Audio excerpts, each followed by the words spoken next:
Jambo mingi sana. Very good morning to you, good afternoon, whatever time you're watching. Thank you for staying with Khalif Live. Today we are talking about the Tana River senatorial seat. It's a fierce contest that has attracted more than 8 contestants, and today we face one of the contestants, Mheshimiwa Maur Bwanamaka Matapu, one-on-one. Bwana Maur. Yes, pleasure being hosted in Khalif Live today.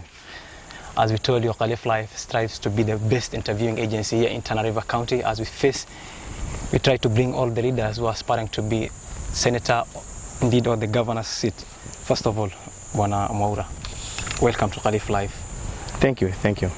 Okay, some of my viewers or some of Tanarians don't know you. Maybe you can start by 30 seconds.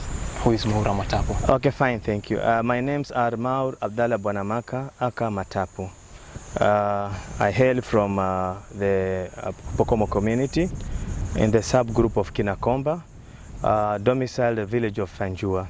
Okay. Happen to have was born and brought up in an urban center in Mombasa, but the better part of my education I went through Arap Moingao Primary School, and eventually I joined Mau Secondary School, and later on I found myself automatically or naturally into politics, because it also happened that in 1992 I was the youngest candidate for Member of Parliament in the whole Republic of Kenya at 19 years for Kisauni parliamentary seat, a record which has not been broken by anybody to date. And I think the second one is this 21 years old, this MP who came in office. Yeah, they tried at 29, but me, I tried it immediately after doing my O-levels at Mau.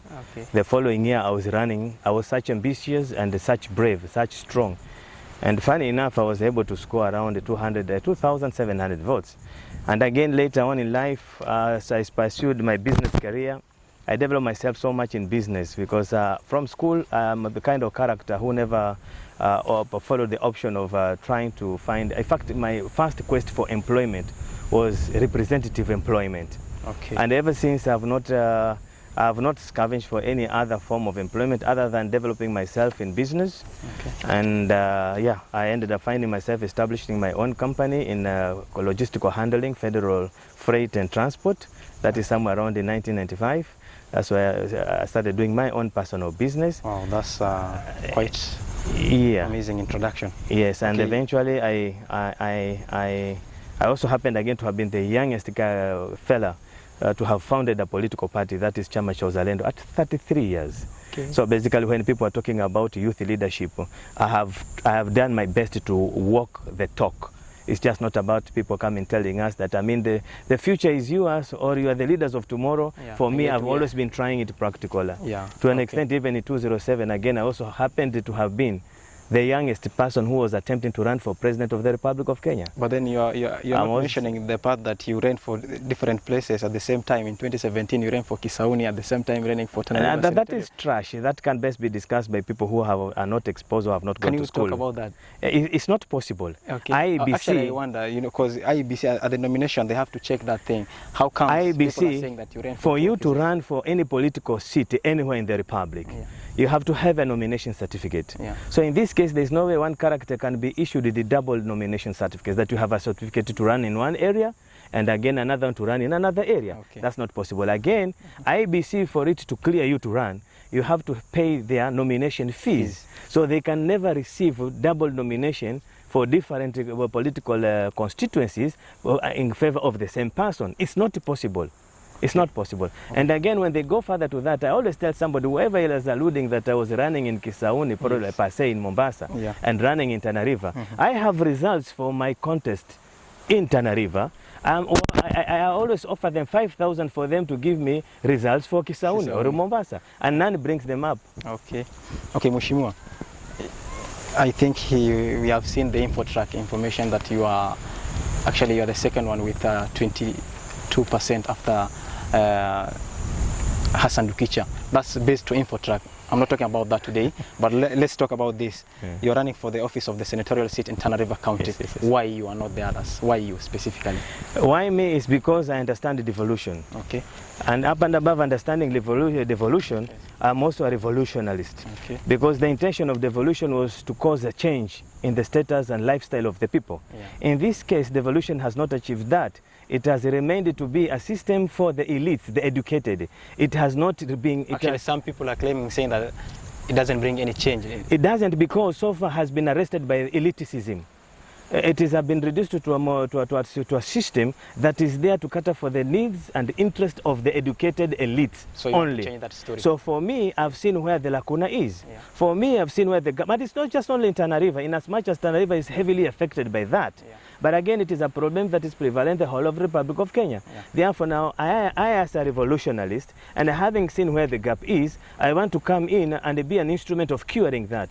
And by curing that is now making sure that we are removing devolution from elitism, from the boardrooms, from the desk of the elites, now to the voters who are the majority and are not elites, because majority of voters don't have degrees. Yeah. They don't have, I mean, many, if most, are diplomas, certificates, and non-educated in majority. So when you have, for example, we have a situation whereby you have to be a governor, you definitely have to have a degree. That is what is anchored in law. You have to be a deputy governor, you have to have a degree. You have to be a CAC, you have to have a degree. You have to have a chief officer, you have to have a degree. You have to be a director in the county government, you have to have a degree. You have to be a watchman in the same county government, you have to have a degree. So this system was designated in such a way that it was only to cater for the needs of those who have academic credentials. Okay. And then again, the problem is that in my belief and in my observation, the worst enemy of the black man is the educated black man. Yeah. And now when we have noticed that, we actually feel there is need for us now to say, no.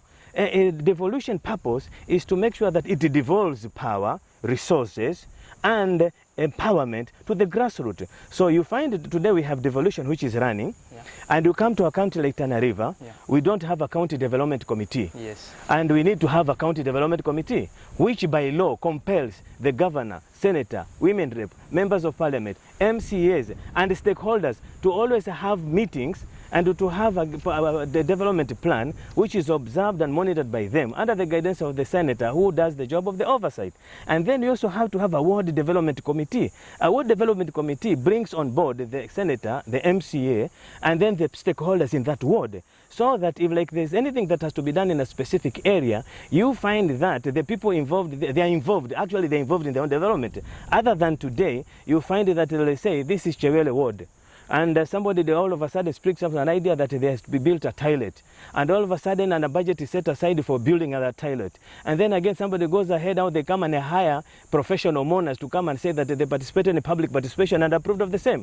Then you end up hearing that 10 million was used to build that toilet. As a senator, how are you going to deal with all these problems? By having a ward development committee. Yes. A ward committee will actually have parameters of how you select people or how people are nominated or elected into that committee. Then they'll be involved in monitoring each and everything that happens within what? Their ward. So that now you don't take people for a ride, or you don't take people for granted, okay. Or you don't create professional mourners to come and say, here, there was public participation, and then eventually when you come to oversight to find out, is that toilet really there? You find it does not even exist. Okay, as the senator, your main duty is oversight. Oversight and representation. Yeah, you are going to represent us. What roles do you have, or any laws are you going to make concerning revenue allocation in Tana River County? Because that's where the problem is in our county. No development, because the senator... being civilized, yeah. And being progressive and being patriotic to the county of Tana River. Yes. What I'm actually going to do is to develop a very good working relationship with all the MCs that will happen to have been elected, okay. And they're nominated. Yeah. And then with them we create an oversight caucus, because the senators' partners in this leadership process are the MCAs. Yeah. You happen to be another in charge, or have the man to be in charge of oversight, yeah. At the national level, yeah. And above the county, yeah. And they happen to be in charge of oversight matters inside the county. So for you to be effective, you have to develop a working relationship. A mechanism whereby now you actually you think and interrogate and reason out together. And one way of addressing that, for example, if you're a leader, you got to be influential.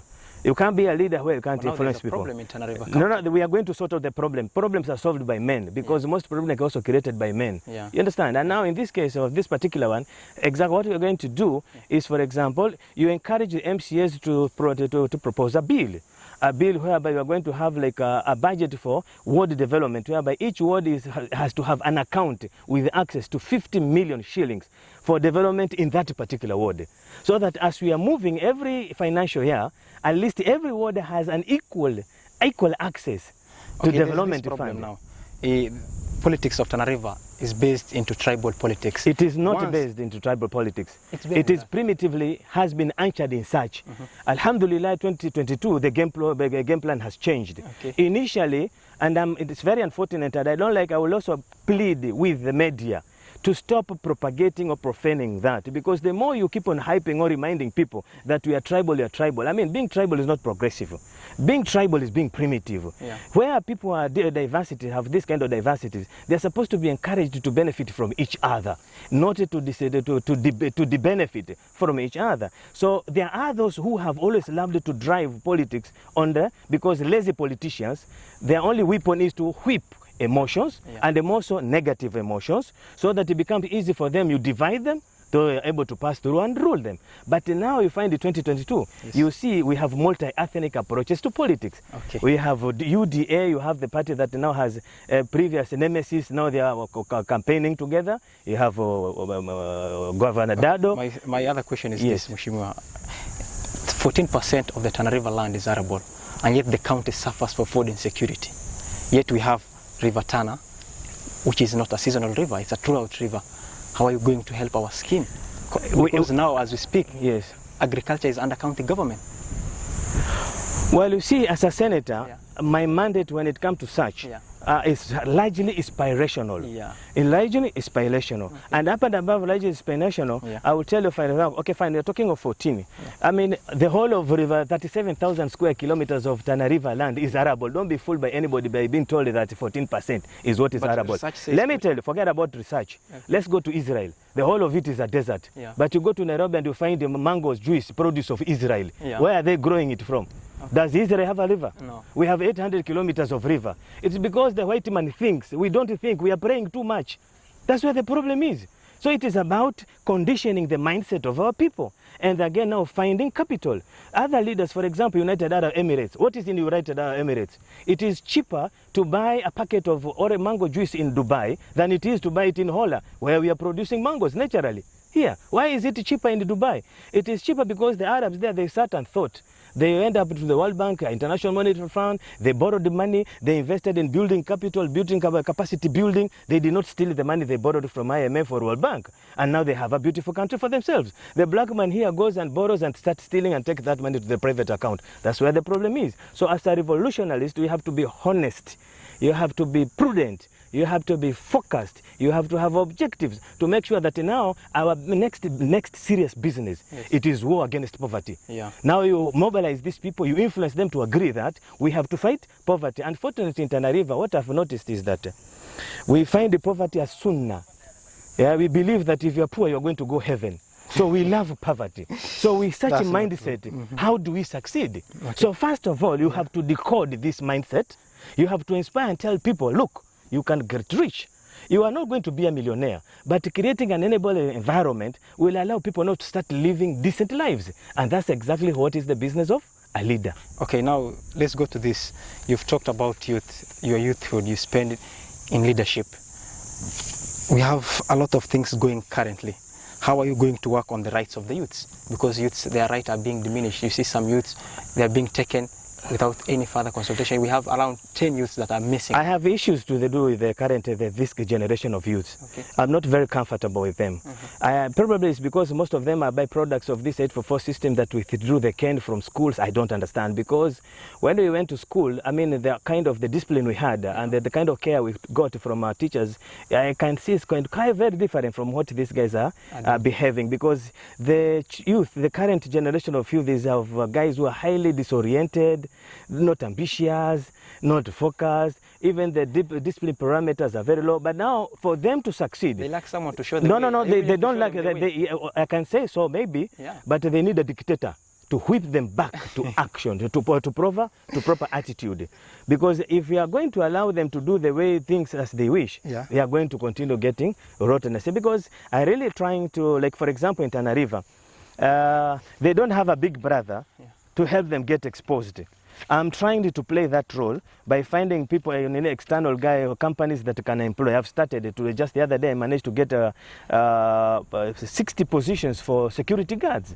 I just walked into a company which is owned by a friend of mine. I remember. And I told my friend, look, my friend, you've been running around looking for security guards. Can't you give me about 50 positions so that I can help some of my guests from Tana River? And they said, why not? I'm giving you 60 positions. And I got them. They have just recruited 37 of them.